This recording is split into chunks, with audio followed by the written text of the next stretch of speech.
সম্মানিত হাজিরিন, আমরা অনৈক্যের যে খেসারত সেটা বিগত 16 বছরে দেখেছি। গায়ের সাহেব হুজুর রহমাতুল্লাহ আলাইহি 1997 সালে 98 সালে ইসলামী মহাসম্মেলন করেছিলেন, ঐক্য সম্মেলন করেছিলেন। তিনি জালকাঠির বুকে সারা বাংলাদেশের আলেম ওলামা সকল সিলসিলা রাজনৈতিক নেতৃবৃন্দকে একত্রিত করে এই বাক্য এই নীতি ঘোষণা করেছিলেন, আল ইত্তেহাদ ওয়া আল ইখতিলাফ।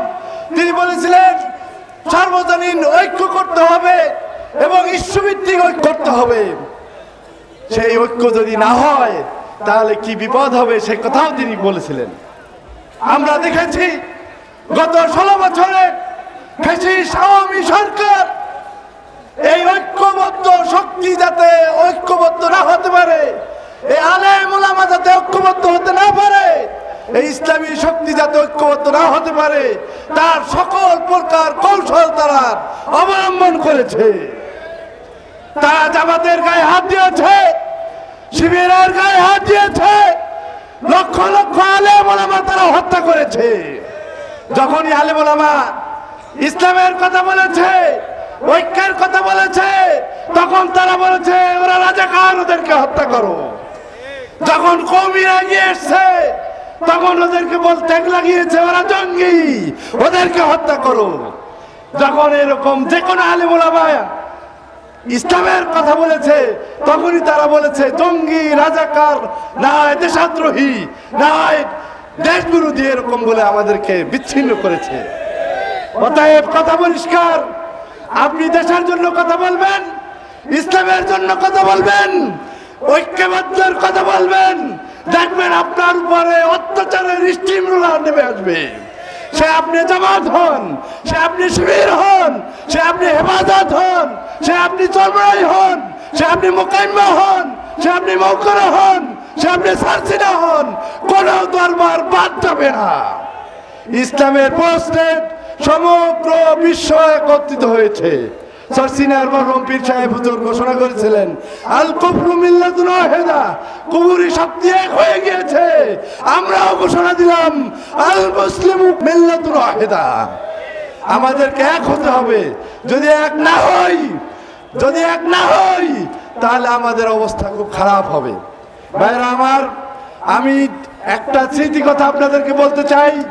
2006 সালে যখন 4 দলীয় ঐক্যজোট সরকারের পতন হয়, 28 অক্টোবর বৈঠার যে তাণ্ডব পৈশাচিকতা আমরা দেখেছি, আমার সামনে একটা করুণ দৃশ্য অবতারণা হয়েছিল। আমি গ্রামে অবস্থান করছিলাম, রেডিওতে শুনছিলাম লাঠি বৈঠার আঘাতে অনেক লোক শাহাদাত বরণ করেছে। এই কথা শুনে আমার সামনে এক আলেম মানুষ আনন্দে উল্লাসিত করেছে। আমার তখন বুক ফেটে গিয়েছে।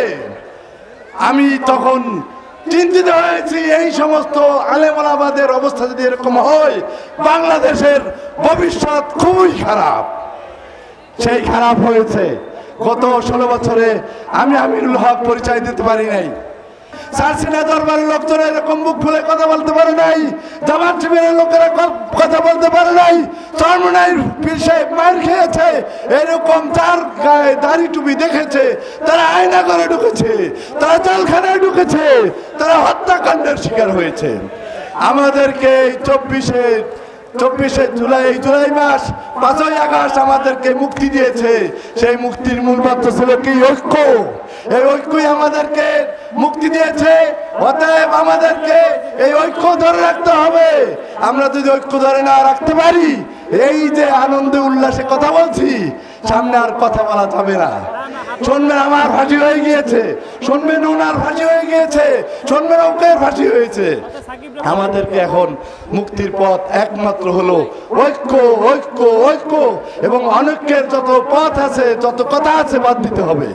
এখন সর্বশেষ কথা বলতে হয়, দুঃখের বিষয়, আমাদের যখন ঐক্য প্রয়োজন, ইসরায়েলে যেরকম ইসরায়েলের সৈন্যরা ফিলিস্তিনে হত্যা করছে, ইরানে গিয়ে ইসমাইল হানিয়াকে সুনিপুণভাবে হত্যা করছে, ঠিক এই সময় আমাদের যখন ঐক্য প্রয়োজন তখন কেউ কেউ আমাদের এই ঐক্য নিয়ে হাসাহাসি করে।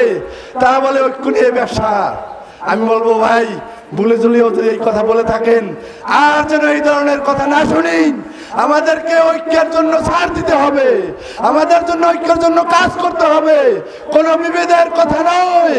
আমরা যেই যত বড় দরবার তত বড় দায়িত্বশীল আচরণ করতে হবে। ওমা তৌফিক ইল্লা বিল্লাহ। আসসালামু আলাইকুম ওয়া রাহমাতুল্লাহি ওয়া বারাকাতুহু। আপনারা দেখছেন এটিআর টেলিভিশন, সত্য প্রবর্তনে ঐক্য।